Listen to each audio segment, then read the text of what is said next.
Olivier Jacob, comment motiver la génération Y? Alors ça, d'ailleurs, on parle maintenant de la génération Z, hein, vous savez, hein, les jeunes qui sont nés dans les années 2000. Hein. Donc du coup, voilà, ils arrivent aussi, les Z, et alors ça va être encore plus compliqué. Alors les Y, ils sont quelque part peut-être un peu hybrides, où ils sont surtout déjà très digitalisés. Donc bien entendu, ce sont des collaborateurs qui ont du mal à attendre. Ils sont très impatients. Très, très impatients. Donc c'est typiquement, certains DRH vont être un petit peu perdus face à des collaborateurs qui ne reviennent pas le lendemain, qui disparaissent. Ils ne disent rien, ils disparaissent. Parce que, voilà, ils n'hésitent pas, ils sont dans l'action.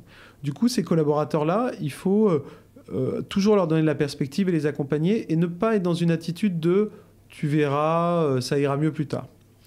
Par ailleurs, un autre élément de cette génération, c'est que pour se motiver, ils aiment bien être dans une logique tribale, c'est-à-dire d'avancer ensemble. Et ça, c'est ce qui va quand même... Bon, évidemment, on caricature un peu, mais c'est ce qui peut les différencier de la génération X, qui va être peut-être plus individualiste. Donc du coup, ça veut dire qu'il faut toujours être dans une logique d'équipe et favoriser les liens entre les uns et les autres.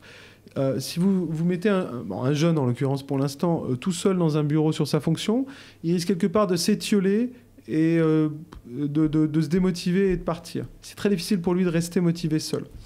Donc il faut vraiment avoir une logique d'équipe et ne pas hésiter à organiser des événements, quels qu'ils soient, le vendredi soir, un petit événement, du sport ensemble, enfin beaucoup de choses.